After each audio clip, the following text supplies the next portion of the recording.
So this is the topic of my presentation on gene therapy in hemophilia. This is my disclosures.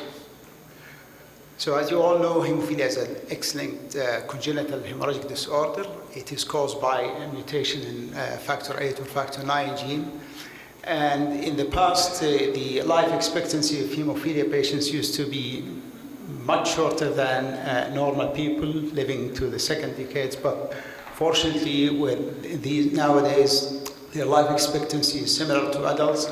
But the major problem in these patients is the quality of life enhancement, where these patients suffer from severe arthropathy and repetitive joint bleeds or spontaneous or trauma-induced internal bleeding. The standard of care of hemophilia nowadays is to use prophylactic factor infusions. That is, traditionally we use the standard half-life product that is given 3 times a week for hemophilia A patients and twice a week for hemophilia patients. And around 8 years back, when extended half-life products were available, they became or adopted in many centers in treating patients with hemophilia. And more recently, the non-factor replacement therapy, namely the emicizumab, is now introduced to the market and has dramatically eased the treatment of these patients by giving a sub-Q injection that is administered once a week or once every 2 weeks or once every month. And the most appealing field of therapeutic choices in hemophilia is the use of gene therapy, where it can be curative. And in the mid-80s, the genes for factor 8 and factor 9 were identified, and that opened the door for manufacturing recombinant factor 8 and factor 9 products, and at the same time also made researchers and scientists think of the use of gene therapy as a therapeutic option of these patients. So for the gene to be used in the therapy, patients have DNA have to be packaged within, as Dr. Rafiq mentioned, a viral vector or an non-viral vector. For hemophilia patients, most of the recent studies are using the adeno-associated virus as the vector for gene therapy. And the gene is introduced and packaged into the vector, and then it is administered intravenously, where it circulates and reaches the liver, gets internalized into the hepatocytes and into the nucleus of these cells, and starts using the machinery of the nucleus to produce the deficient protein. At the cellular level, although this is not very well understood, this is represented in this diagram, where the AAV binds to receptors on the cell surface. It gets endocytosed, and within the cytoplasm, the virus or the vector part of it goes to the endoplasmic reticulum, where it is digested and expressed on the cellular surface, or internalized to the nucleus, where it is either integrated within the DNA or remains in episomal area within the nucleus and use the nuclear machine to produce the deficient protein. So the potential difficulties are if the vector does not have a good tropism or good attachment to receptors, or if the immune system destroys the vector either by a B cell mediated humoral response or a T cell mediated T cell mediated response, thereby losing the effectiveness of the gene. So there are extensive preclinical studies in mice and hemophiliac dogs that have introduced AAV vector into the encoded with the factor 8 or 9 genes into the muscles, and also later on intravenously and intramuscularly, intraperitoneally in these animals. And this has led to sufficient correction of the hemophilia phenotype. And there were no preclinical toxicities discovered in the preclinical phases of these studies. One study showed the single portal vein infusion of recombinant AAV expressing canine factor 9 resulted in long-term expression of therapeutic level of factor 9 in dogs with severe hemophilia. And when I came back from my fellowship, and I was very optimistic that gene therapy will be a reality in 5 years. This was in 99. And unfortunately, in 1999, in September, GSH Alzahrani, as you all may remember, died from gene therapy using adenovirus to treat an amino acid disorder. So this has halted the clinical application of gene therapy for almost 10 years. But later on, several gene therapy trials in humans have been started, but the most remarkable landmark studies in the field these were 2 publications in New England Journal of Medicine in the same issue, talking about gene therapy in hemophilia A and hemophilia B. And the editorial written at that time was suggesting that the cure for hemophilia is within reach. As Dr. Shahrukh Hashmi presented earlier, there is a large number of clinical trials in gene therapy. Almost 2,600 clinical trials are running on gene therapy nowadays. And this is the distribution of the different clinical trials, mostly in the US. And very important and relevant to our regions, the monogenic disorders, which are very common in our area because of the high rate of consanguineous marriage. And with regards to the phases of gene therapy trials, you can see that almost 100 trials, I presented this slide 1 year back, so maybe the number is much more than this. So almost 100 trials are now in phase 3, so reaching close to the routine clinical application. If you look at the clinicaltrials.com and .gov and search for the mapping of gene therapy trials worldwide, you see a huge number of studies. Now, in our region, there are 4 clinical trials. We at King Faisal Specialist Hospital Research Center are involved in 2 clinical trials, one in gene therapy for hemophilia A and another one in gene therapy for hemophilia B. So why is hemophilia a good target for gene therapy? The reason is that the genetic basis is well characterized for this disease.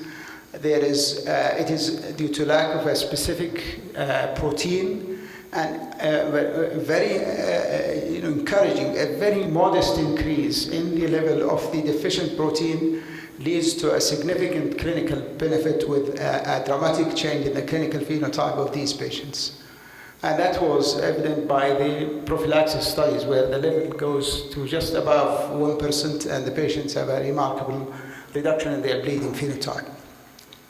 And the other thing is that there's a very easy way to monitor the clinical outcome by simply measuring the factor 8 or factor 9 level in the circulation.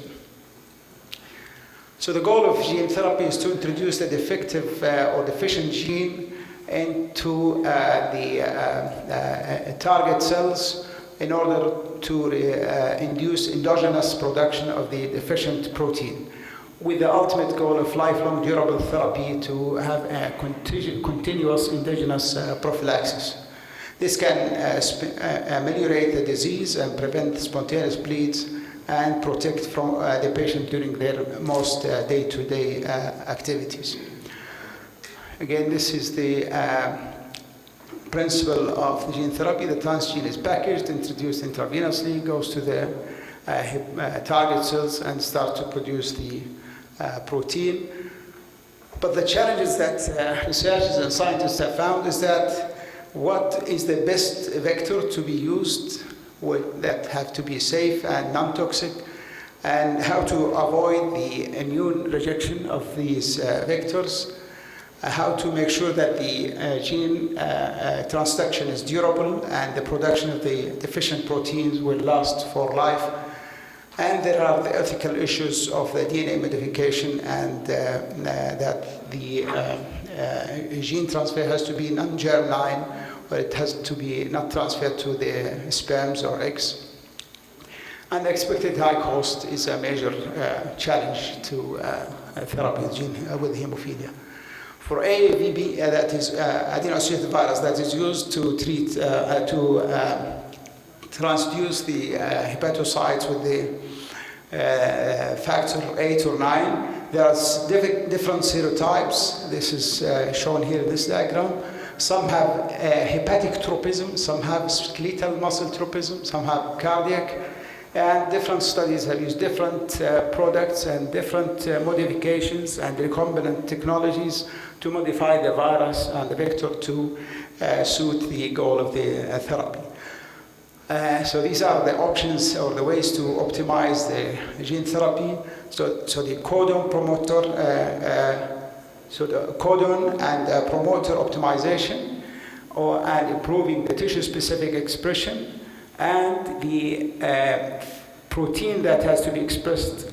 If you can select the protein at the genotype that will give you a protein that has high functional activity, that will improve the efficiency of gene therapy. And I will show an example of these, some examples of these. Now, this is my midline search of clinical trials on gene therapy that's in humans that has been published starting with hemophilia A. And basically there are, hemophilia A has lagged behind hemophilia B in gene therapy because of the large gene size and difficulty in packaging it within vector. So, but this is the first study, clinical study in 2001, so 12 years after the G.C. Gelsinger's death. Non-viral transfer of gene encoding coagulation factor 8 in patients with severe hemophilia. So they took a skin biopsy and they transduced the fibroblasts of these patients with the vector that has factor 8. And they cultured it and expanded and reinfused it in the patients. And as you see here, there is a hint of reduction in the amount of clotting factor utilization in these patients. So this was the first trial. The second trial in hemophilia A was a gene transfer in hemophilia using a retroviral construct administered in the peripheral venous, by peripheral venous infusion. Here they included 13 subjects with hemophilia A, and there was no sustained increase in factor 8 in these patients. And 9 of these 13 patients had a factor level of more than 1%, and their bleeding frequency, the bleeding frequency as you see here in the 5 patients, has improved compared to the bleeding pattern before the gene therapy. They showed that this is a safe procedure, and the expression of the factor remained for more than 1 year. This is the major study that has been conducted in hemophilia A, published initially in 2017, and an update was published in January 2020. So here they gave an intravenous codon optimized AAV vector with B domain deleted human factor 8, and they used it in 9 patients. They used 3 dosing regimen, starting with a low dose, then a higher dose, and then the highest dose. And here they was in the high dose group, there was a rise in the factor 8 of more than 5 units, starting from week 2 to 9, with an increase to normal values by for up to 1 year. And their bleeding frequency was reduced from 16 to 1 annual bleeding rates, and the factor 8 use was reduced. There was some adverse events, including a rise in the ALT, and 1 patient had a progression of his arthropathy. No antibodies were observed, and there was a sustained normalization of the factor 8 level with profound reduction in the factor 8 utilization. Then this is the update of the study published 2 months back, where they included additional patients, total of 15 patients, and they had a 3-year follow-up, showing also durable efficacy and long-term safety. And they concluded that it resulted in sustained clinically relevant benefit with sustained reduction in annualized bleeding and cessation of factor VIII use. And this is the results. Just focus here. This is the factor VIII level ranging from 11 to 88% at year 1. And this level also persisted at year 2 and also persisted for the year 3 for those patients who were enrolled in the initial study. This is their factor VIII level by time, and the orange bars are the chromogenic assays of factor VIII. The green is the one-stage assay, and again showing a consistently persistent elevation of their factor level above the normal range, which is sufficient to lead to the clinical outcome that they found. There was a 96% reduction in annualized bleeding rate, a 96% reduction in the factor VIII use, and a very significant reduction in the bleeding. This is the pre-study bleeding, this is the post-study in both cohorts. And this is the other cohort that they included. They initially started with 9 patients, and then they included 6 patients. Again, showing similar results with 92 to 97% improvement in their clinical outcome. Sorry. Again, they looked at how many patients had 0 bleeds, and almost 86% of patients had 0 bleeding. So BioMarin, based on this study, licensed application for their product and had been accepted for priority review by the FDA, and the expected approval is in August of this year. And also EMEA has also given the same accelerated designation for this product. Now moving to hemophilia, 2 minutes. So hemophilia B, there's a much more activity in hemophilia B, and I will quickly go over the initial trials. This is the phase 1 trial that used retroviral vector and showed a very encouraging early results with a rise in factor 9. Lasted for 5 months. This is another study looking at IM injection, and also in 3 patients with no evidence of germline transmission, no inhibitory antibodies, and there was modest clinical benefit to these patients. The Avigen, they used AAV and low dose in 3 patients and showed no evidence of toxicity or germline transmission or inhibitory antibodies. Then Glenn Beers and Mano also did phase 1 and phase 2 trials using hepatic artery infusions, and there was a rise in the factor, but this quickly declined with the development of transaminitis, indicating an immune rejection of the vector.